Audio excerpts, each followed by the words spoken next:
So we're here with Maz. Bill is not in for Mid-Century Pickleball, unfortunately, this week. He actually wasn't able to test this Tesla paddle out because he had a back injury, so too bad for him, right? Sorry to hear that. Yeah. So Maz, you bought this paddle. What made you think about buying a Tesla paddle?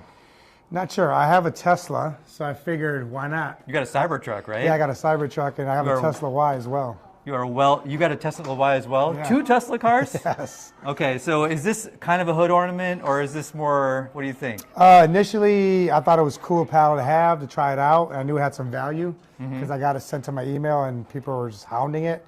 So I figured I'd buy it. Yeah. Okay, and you paid retail? Yes, I paid $350, I believe, plus tax. Okay, $350. It is probably one of the most expensive paddles ever made. Yes. Do you think it's worth $350?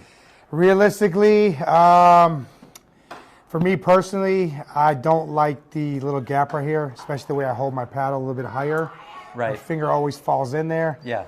So that's why I rarely use it. But other than that, I actually like it. Did you notice that it was dead above that spot too? I mean, it is. The a little sweet bit dead? Yes, the sweet spot is more up here, and it's like you said, it isn't as big as you would hope it'd be. But other than that, yeah, I guess right here a little bit dead, yeah. Do you wish that maybe it had some multifunctionality, like, you know, we could have put a little e-reader in here so that while your self-driving Cybertruck is going, you could read a book or something? Yeah, or stick it in the truck as a key and drive it. Oh yeah, that'd be amazing. If this was doubled as a Tesla steering wheel, that would be incredible. I think it would totally be worth it at $350 if you could pull out your steering wheel, exactly. And or take make a over call the on court. it. Hello. I love it. I love it. For me, I'm sorry. I think this Tesla, it's lacking in so many ways. One of the things that's really lacking for me is this edgeless design.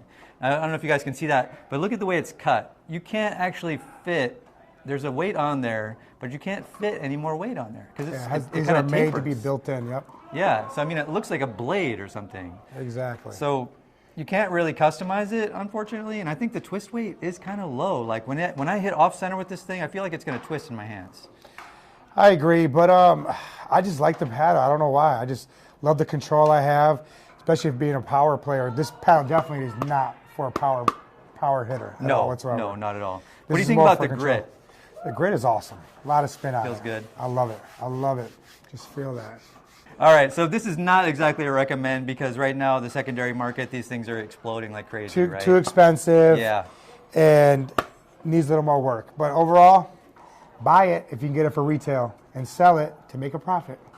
Oh, that's good advice. All right, thank you, Maz. I appreciate it. Thank you, Take brother. it easy. You too. Peace.